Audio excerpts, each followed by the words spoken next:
O artigo 2º da Carta da ONU diz claramente: todos os membros devem se ausentar nas relações internacionais do uso de força contra a integridade territorial ou a independência política de qualquer Estado. A lei internacional e a lei internacional humanitária deve ser respeitada sempre. Nessa manhã, eu condenei os ataques militares dos Estados Unidos e Israel contra o Irã.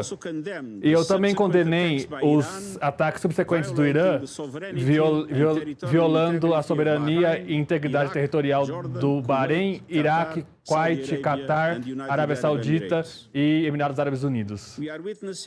Estamos testemunhando um grande estresse à paz internacional e segurança. Ações militares arriscam criar um evento em cadeia que ninguém pode controlar na região mais conturbada do mundo.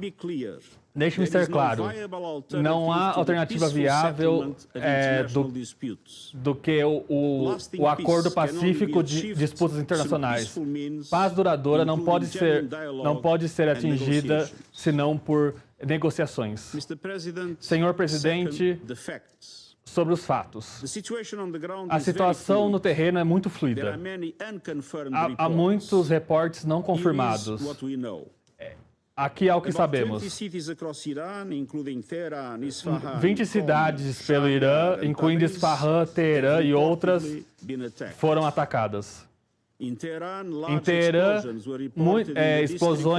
grandes explosões, inclusive no Palácio Presidencial e no complexo do líder supremo.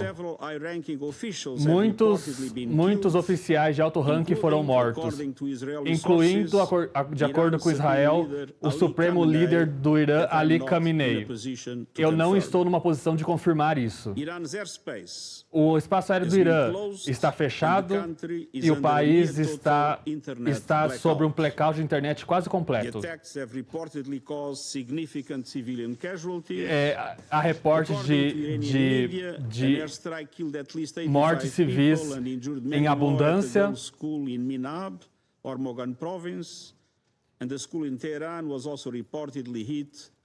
E uma escola em Teherã também foi atingida, causando mortes. Senhor Presidente, a ação militar está crescendo na região, criando um ambiente volátil e imprevisível e aumentando o risco de erros.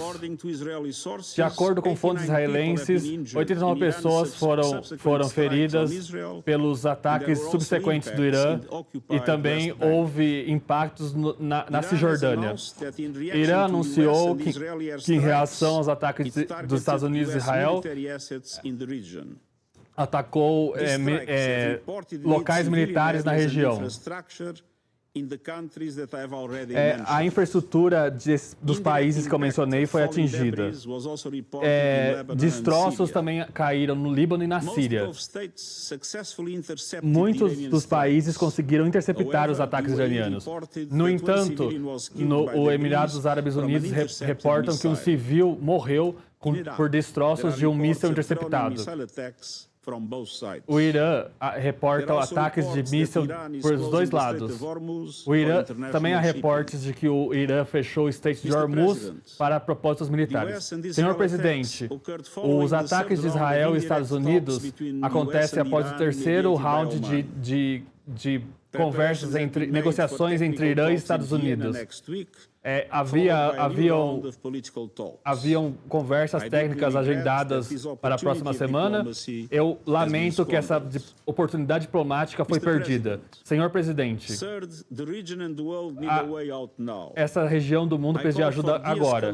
Eu peço a desescalação e o imediato fim das hostilidades. A alternativa é um conflito amplo com consequências para os civis e para a estabilidade regional. Eu peço a todas as partes para voltar à mesa de negociação, especialmente sobre o programa nuclear do Irã. Eu sei que o presidente dos Estados Unidos falou com líderes da Arábia Saudita, Catar, Emirados Árabes Unidos, o ministro das Relações Exteriores do Irã falou com países da região e o Iraque, e tudo deve ser feito para prevenir maior escalação do conflito. Eu peço a todos os Estados-membros para cumprir a lei internacional, incluindo a Carta da ONU, que respeita e protege civis de acordo com a lei humanitária internacional e para assegurar a segurança nuclear. Juntos, responsavelmente, podemos trazer a região e o mundo de volta da beira do abismo.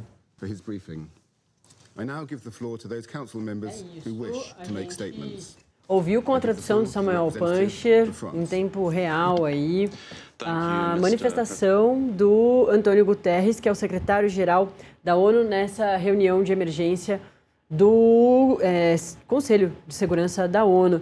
Sam, o que você destaca de tudo que você traduziu aí pra gente? Guterres não quis entrar ali no detalhamento de quem foi morto, né?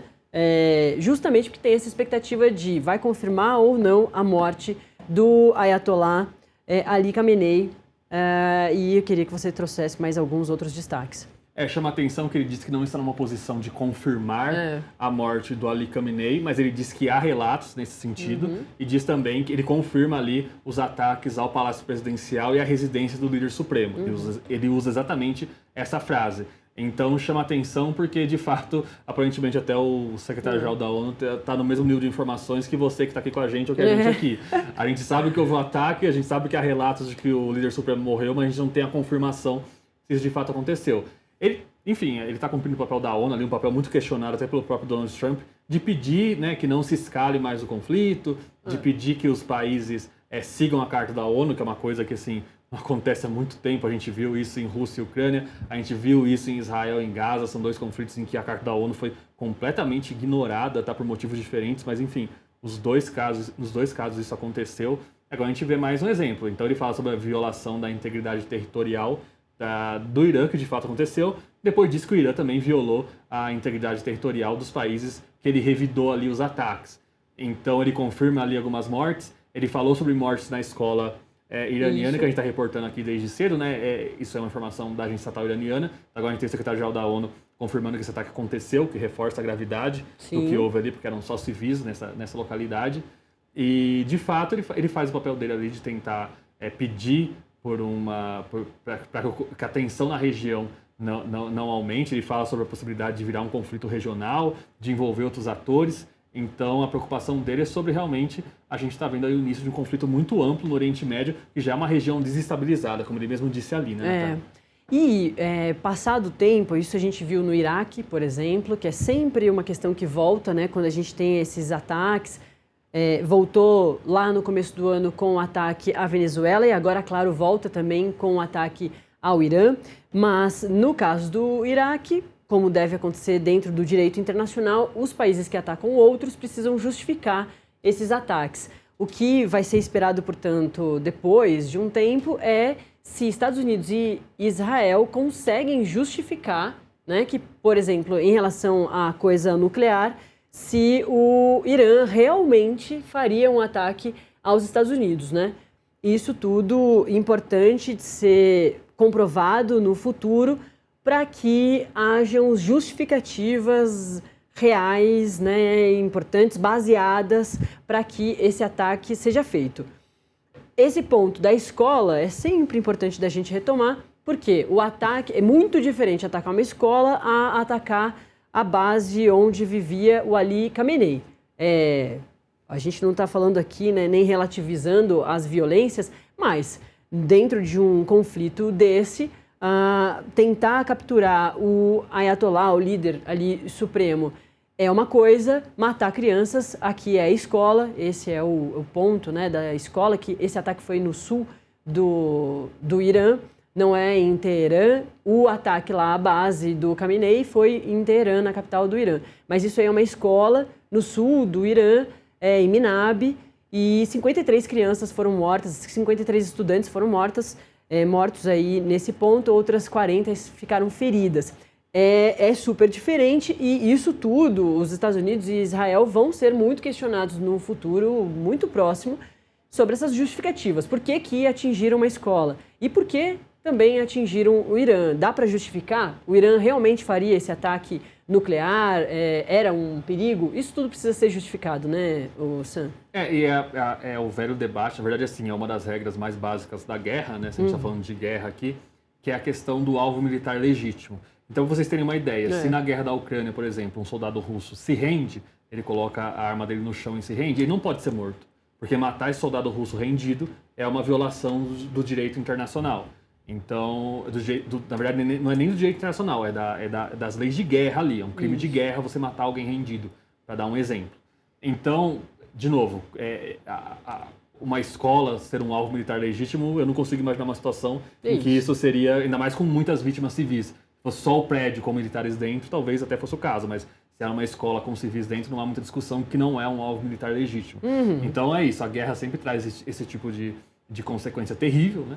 E a gente está vendo aqui mais um capítulo, o Oriente Médio que já é tão, assim, já tem um histórico de conflitos aí, desse tipo de situação, acaba a gente está vendo mais um capítulo. Só falar uma coisa que acabou de acontecer, o aeroporto de Dubai, a gente falou com o Tom agora há pouco, foi atingido por um ataque iraniano. A gente tem os vídeos com a produção, não sei se estão no ponto já,